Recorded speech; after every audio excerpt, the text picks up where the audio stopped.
Lal Salaam super, அடுத்து நம்ம லோகேஷ் படம் தான்.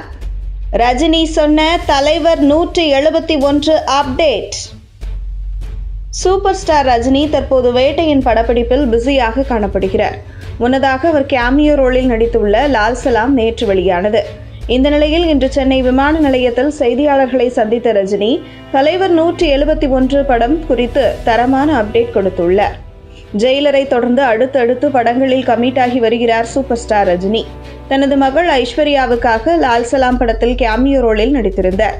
இந்த படம் நேற்று வெளியான நிலையில் வேட்டையின் படப்பிடிப்புக்காக ஹைதராபாத் சென்றிருந்த ரஜினி இன்று சென்னை திரும்பினார். அப்போது அவர் விமான நிலையத்தில் வைத்து செய்தியாளர்களை சந்தித்தார். செய்தியாளர்களின் கேள்விக்கு பதில் அளித்த ரஜினி லால் சலாம் படத்துக்கு நல்ல வரவேற்பு கிடைத்துள்ளதாக கூறினார்.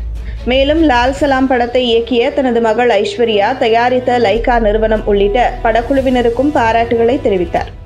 தொடர்ந்து பேசிய ரஜினியிடம் வேட்டையன் படம் குறித்து கேட்கப்பட்டது. அதற்கு பதிலளித்த ரஜினி வேட்டையன் 80% முடிந்துவிட்டதாக கூறினார். மேலும் வேட்டையன் ரிலீஸ் தேதி பற்றிய கேள்விக்கு அது இன்னும் முடிவாகவில்லை என்றார். அதனைத் தொடர்ந்து அடுத்த கட்ட பிளான் குறித்தும் ரஜினியிடம் செய்தியாளர்கள் கேள்வி எழுப்பினர். அதற்கு அடுத்து நம்ம லோகேஷ் கனகராஜ் படம்தான், சீக்கிரமே தலைவர் 171 ஷூட்டிங் தொடங்கும் என கூறினார். மேலும் இது ஏப்ரல் அல்லது மே மாதம் தொடங்கும் எனவும் அவர் நம்பிக்கையுடன் தெரிவித்தார். தலைவர் 171 படம் குறித்து ரசிகர்களிடம் அதிக எதிர்பார்ப்பு இருக்கும் நிலையில் சூப்பர் ஸ்டார் ரஜினியே படப்பிடிப்பு குறித்து அப்டேட் கொடுத்துள்ளார்.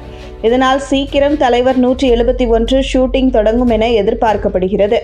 அதே நேரம் வேட்டையின் ரிலீஸ் தேதியும் விரைவில் அறிவிக்கப்படும் என தகவல்கள் தெரிவிக்கின்றன.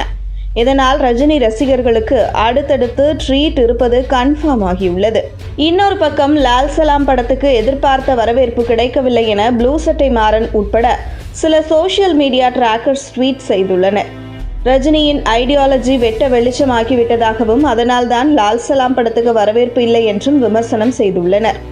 முன்னதாக லால் சலாம் இசை வெளியீட்டு விழாவில் எனது அப்பா சங்கி இல்லை என ஐஸ்வர்யா ரஜினிகாந்த் பேசியிருந்தது குறிப்பிடத்தக்கது.